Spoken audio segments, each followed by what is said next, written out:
Hi അസ്സാം വലൈക്കും. Welcome back Chappy's kitchen. ഇന്നൊരു സ്പെഷ്യൽ ചിക്കൻ കറിയുടെ റെസിപ്പിയാണ് ഞാൻ കാണിക്കുന്നത്. കുരുമുളക് ഇട്ടിട്ട് ഉണ്ടാക്കിയ ചിക്കൻ കറിയാണിത്. അതിന് വേണ്ടി ഞാൻ 1 കിലോഗ്രാം ചിക്കനാണ് എടുത്തിട്ടുള്ളത്. എന്നിട്ടിത് കഴുകി വൃത്തിയാക്കിയിട്ട് എടുത്തതാണ്. ഇനി ഇതിലേക്ക് വേണ്ട മസാലകളൊന്ന് റെഡിയാക്കി എടുക്കുക. അതിന് വേണ്ടി ഇതിലേക്ക് ആവശ്യത്തിന് ഉപ്പ് ചേർക്കുക. പിന്നെ ഇതിലേക്ക് 1/2 ടീസ്പൂൺ മഞ്ഞൾപ്പൊടിയും 1 ടീസ്പൂൺ കുരുമുളക് പൊടിയും കൂടി ചേർത്തിട്ട് ഇത് നന്നായിട്ടൊന്ന് മിക്സാക്കി എടുക്കുക. എൻ്റെ വീഡിയോ കണ്ടുകൊണ്ടിരിക്കുന്ന സമയത്ത് നിങ്ങൾക്ക് ഇഷ്ടപ്പെടുവാണെങ്കിൽ മറക്കാതെ തന്നെ ആ ലൈക്ക് ബട്ടൺ ഒന്ന് ക്ലിക്ക് ചെയ്യണേ. ഇതുവരെ സബ്സ്ക്രൈബ് ചെയ്യാത്തവരുണ്ടെങ്കിൽ ഒന്ന് സബ്സ്ക്രൈബ് ചെയ്ത് സപ്പോർട്ടും കൂടി ചെയ്യുക. അപ്പോൾ ഞാൻ നന്നായി മിക്സാക്കി എടുത്തിട്ടുണ്ട്. ഇനി നമുക്ക് കറി റെഡിയാക്കാനായിട്ട് തുടങ്ങാം. ഞാനിത് റെസ്റ്റ് ചെയ്യാനൊന്നും വെക്കുന്നില്ല, പെട്ടെന്ന് തന്നെ കറി റെഡിയാക്കി എടുക്കുകയാണ്. അതിന് വേണ്ടി ഞാനൊരു കുക്കർ എടുത്തിട്ടുണ്ട്. എന്നിട്ട് അതിലേക്ക് 2 വലിയ സവാള, 6 പച്ചമുളക്, 2 വലിയ തക്കാളി, പിന്നെ കുറച്ച് ഇഞ്ചി വെളുത്തുള്ളി ചതച്ചെടുത്തത്, അതെല്ലാം കൂടി ഞാൻ ഈ കുക്കറിലേക്ക് ഇട്ട് കൊടുക്കുകയാണ്. ഇത് ഞാൻ മസാലകളൊന്നും വഴറ്റിയിട്ടെടുക്കുന്നില്ല. ഇത് എല്ലാം ഒന്നിച്ചിട്ടിട്ട് ഞാനിതിലേക്ക് ഒരു 2 ടേബിൾ സ്പൂൺ വെള്ളം ഒഴിച്ച് കൊടുത്തിട്ടുണ്ട്. പിന്നെ ഞാനിതിലേക്ക് 1 ടേബിൾ സ്പൂൺ ഓയിലും കൂടി ഒഴിച്ച് കൊടുത്തിട്ട് ഇത് നന്നായിട്ടൊന്ന് വേവിച്ചെടുക്കുകയാണ്. ഇതെല്ലാം ഇട്ടിട്ട് ഒന്ന് മിക്സാക്കി എടുക്കുകയാണ്. എന്നിട്ട് ഇത് അടച്ചു വെച്ചിട്ട് ഒരു 3 വിസിലടിയുന്നവരെ നമുക്ക് വെയിറ്റ് ചെയ്യാം. അപ്പോൾ കുക്കർ അടുപ്പത്ത് വെച്ചിട്ട് ഒരു 3 വിസിലടിഞ്ഞിട്ടുണ്ട്. അപ്പോഴേക്കും തന്നെ ഈ തക്കാളിയും സവാളയൊക്കെ നന്നായിട്ട് വെന്തുടഞ്ഞ് വന്നിട്ടുണ്ട്.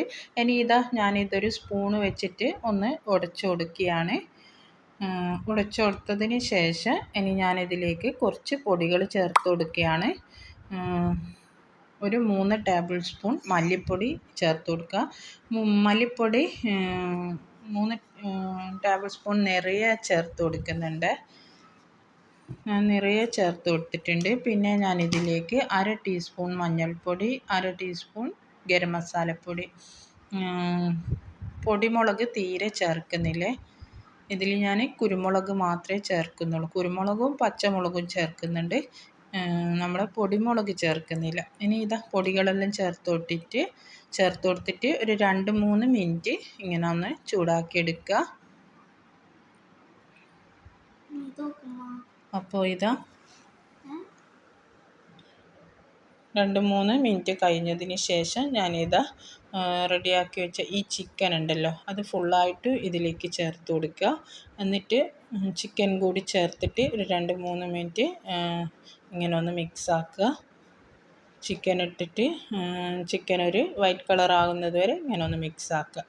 അപ്പോൾ മിക്സാക്കിയിട്ട് ഇനി ഞാനിതിലേക്ക് കുറച്ച് വെള്ളം ഒഴിച്ച് കൊടുക്കുന്നുണ്ട്. ഉപ്പ് ഞാൻ ഓൾറെഡി ചിക്കനിൽ ഇട്ട് കൊടുത്തത് കൊണ്ട് ഉപ്പിട്ട് കൊടുത്തിട്ടില്ല. ഇനി ഉപ്പ് ചെക്ക് ചെയ്ത് നോക്കിയിട്ട് കുറവാണെങ്കിൽ ഉപ്പിട്ട് കൊടുക്കുക. അപ്പോൾ ഞാൻ ഒരു 1/2 കപ്പ് വെള്ളവും കൂടി ഒഴിച്ചിട്ടുണ്ട്. നിങ്ങൾക്ക് കൂടുതൽ ഗ്രേവി വേണമെന്നുണ്ടെങ്കിൽ കുറച്ചധികം വെള്ളം ഒഴിച്ച് കൊടുക്കുക. ഞാനിപ്പോൾ ഇതിൽ 1/2 കപ്പ് വെള്ളം ഒഴിച്ചിട്ടുണ്ട്. ഇനി ഇത് ഒന്ന് അടച്ച് വെക്കുക. എന്നിട്ട് ഞാൻ 1 ടീസ്പൂൺ കുരുമുളക് പൊടിയും കൂടി ചേർത്തിട്ടുണ്ട്. അതെന്നോട് കാണിക്കാൻ വിട്ടുപോയതാണ്. അപ്പോൾ ഇനി ഒരു 3 വിസിലടിയുമ്പോഴത്തേക്കിന് കറി നന്നായിട്ട് റെഡി ആയിട്ടുണ്ട്. ഞാനിത് മസാലകളെല്ലാം ചേർത്തതിന് ശേഷം ഇത് അടുപ്പത്ത് വെച്ചിട്ട് 3 വിസിലാണ് അടിച്ചെടുത്തിട്ടുള്ളത്. അപ്പോൾ 3 വിസിലാകുമ്പോഴത്തേക്കിന് കറി നന്നായിട്ട് റെഡി ആയിട്ടുണ്ട്. നല്ല സ്മെല്ലൊക്കെ ഉണ്ട്.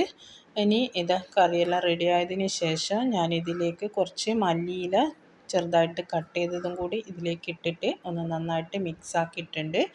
ഇനി ഇത് ഞാൻ ഫ്ലെയിം ഓഫ് ചെയ്തിട്ട് ഒരു സെർവിങ് ബൗളിലേക്ക് മാറ്റാണ്.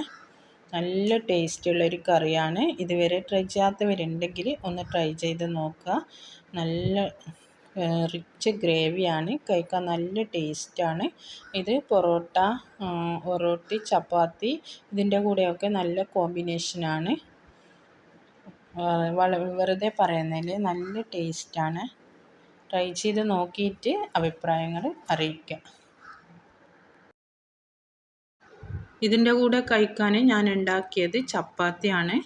എന്തിൻ്റെ കൂടെയും ഇത് നല്ല കോമ്പിനേഷനാണ്, നല്ല ടേസ്റ്റുള്ള കറിയാണ്.